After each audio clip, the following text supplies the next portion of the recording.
علیکم عزیز طلباء و طالبات، امید ہے آپ سب خیریت سے ہوں گے۔ پچھلی جو ہماری کلاس تھی اس میں ہم نے حروف کی 10 اقسام پڑھی تھیں۔ آج جو ہماری باقی 7 رہتی ہیں آج ہم اس کے بارے میں پڑھیں گے، اور اس سے ریلیٹڈ آپ کو ایک ٹاسک دیا جائے گا جو آپ نے لوز شیٹ کے اوپر مکمل کرنا ہوگا۔ تو حروف کی اقسام کو آگے ہم لے کر چلتے ہیں، اور آج کی ہماری پہلی قسم ہے حروف ترتیب۔ یہ وہ حروف ہیں جو 2 باتوں میں سے کسی ایک کو اختیار کرنے کے موقع پر استعمال کیے جائیں۔ مثلاً امیر ہو یا غریب، اچھا ہو کہ برا، خواہ سو جاؤ خواہ کھیل لو، چاہے بیٹھ جاؤ چاہے کھڑے رہو، ہو یا ہو کہ خواہ چاہے حروف تردید ہیں۔ یہاں پر یہ بتایا جا رہا ہے کہ 2 باتوں میں سے ایک اچھی ہو ایک بری ہو، اور جیسے کہ متضاد الفاظ ہم جیسے استعمال کرتے ہیں کسی بھی چیز میں، اچھائی یا برائی کے لیے، اونچا نیچا، جیسے جتنے بھی ایسے الفاظ ہیں جو ہم متضاد کے طور پر ایک دوسرے کے لیے استعمال کرتے ہیں، ان دونوں میں سے متضاد باتوں میں سے ایک بات کو اختیار کرنے کے لیے جو بھی ہم اختیار کرتے ہیں، ان کو دونوں باتوں کے درمیان میں جو ہم حروف استعمال کرتے ہیں ان کو حروف تردید کہتے ہیں۔ وہ کون کون سے ہیں؟ ہو یا، ہو کہ، خواہ چاہے، وغیرہ وغیرہ۔ حروف اضراب کیا ہیں؟ ایک بات کے معنی میں کمی بیشی کر کے اعلیٰ کو ادنیٰ یا ادنیٰ کو اعلیٰ بنا دینے کے موقع پر استعمال ہونے والے حروف، یعنی کہ ایک چیز کو آپ اچھا بنا دیں اور ایک چیز کو آپ یعنی کہ چھوٹا بنا دیں، کم تر بنا دیں دوسری چیز سے، تو اس وقت ہم جب جو حروف استعمال کرتے ہیں ان حروف کو حروف اضراب کہتے ہیں۔ اور یہ ایک ہی حرف ہے جو ہے بلکہ، جیسے کہ ہے وہ انسان نہیں بلکہ حیوان ہے، اس مثال میں بلکہ حروف اضراب ہے۔ یہ ایسے حروف ہیں کہ ایک ہی حرف ہے یہ، جو تب استعمال کیا جاتا ہے کہ جب ہم ایک چیز کو اچھا بناتے ہیں ایک چیز کو برا بناتے ہیں۔ حروف تنبیہ کیا ہے؟ وہ حروف جو خبردار کرنے اور ڈرانے کے لیے استعمال ہوں۔ مثلاً خبردار، جھوٹ بولنا بہت بری بات ہے، اس جملے میں خبردار حروف تنبیہ ہے۔ اس کے علاوہ زنہار، دیکھنا، سنو وغیرہ بھی حروف تنبیہ ہیں۔ جیسے کہ ہم کسی کو کہتے ہیں دیکھنا، کہیں آپ سیڑھیوں سے آرام سے اترنا، دیکھنا کہیں گر نہ جاؤ، تو یہ ہم ایک دوسرے انسان کو خبردار کر رہے ہوتے ہیں جیسے۔ اور ہم جیسے کہتے ہیں کہ زیادہ تیز نہ دوڑنا، کہیں گر نہ جاؤ، سنو میری یہ بات غور سے سنو، یعنی کہ جس کے اندر ہم کسی کو تنبیہ کر رہے ہوں۔ تنبیہ کا مطلب یہ ہوتا ہے کہ ہم کسی کو کوئی ایسی بات بتا رہے ہوں، خبردار کر رہے ہوں کسی بات سے کہ یہ کام اگر ہم کریں گے تو اس میں ہمارا نقصان ہے۔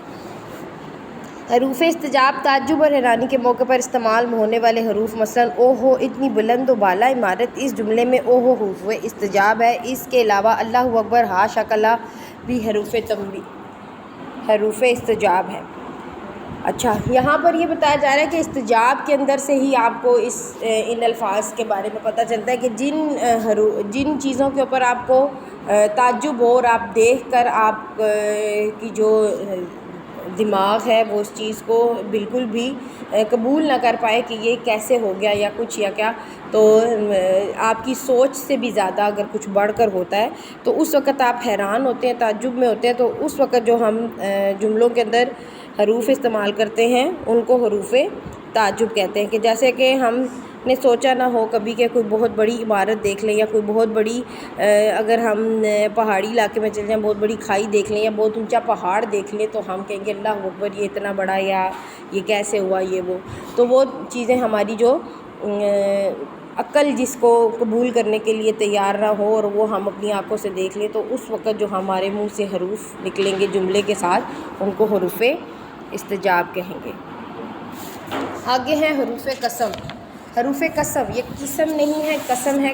قسم کا مطلب جب ہم کسی چیز کے لیے قسم کھاتے ہیں، جب ہم جملے کے اندر جب ہم اپنی بات کو حتمی طور پر کہتے ہیں کہ دوسرا ہماری اس بات کو ہر حال میں اس بات کو قبول کر لے کہ ہاں یہ بات لازمی ہوئی ہوگی، اور اگر وہ یقین نہ کر پا رہا ہو تو ہم اس وقت جو الفاظ استعمال کرنے کے لیے جملے کے اندر کچھ الفاظ استعمال کرتے ہیں، حروف استعمال کرتے ہیں، ان کو حروف قسم کہتے ہیں۔ وہ کون سے حروف ہوتے ہیں؟ جیسے کہ باخدا، اور اللہ کی قسم، جیسے ہم قسم ہی اٹھا لیتے ہیں، تو ایسے جو الفاظ استعمال ہوں گے وہ حروف قسم کہلائیں گے۔ وہ حروف جو قسم کھانے کے لیے استعمال ہوں، مثلاً باخدا ہر شے پر، اللہ ہی ہر شے پر قادر ہے، اس کے علاوہ واللہ بھی حروف قسم ہے۔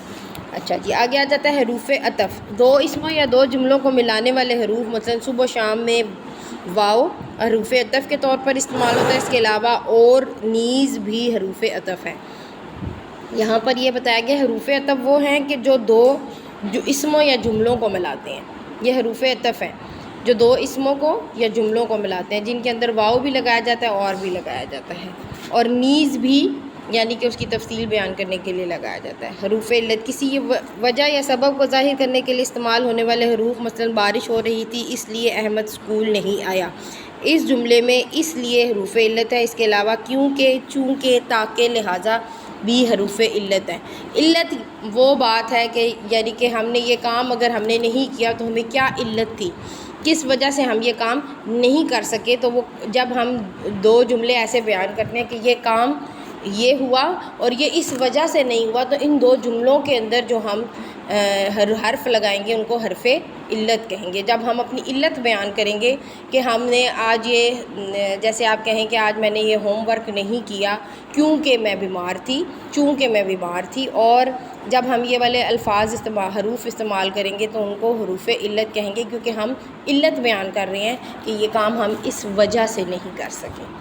اور آپ نے پچھلی بھی حروف کی اقسام کی دہرائی کرنی، اور ان کے ساتھ ساتھ اقسام کی دہرائی بھی کرنی، اور اس کے ساتھ جو آپ کو ٹاسک دیا جائے گا وہ آپ نے لوز شیٹ پہ کرنا ہے۔ اللہ حافظ۔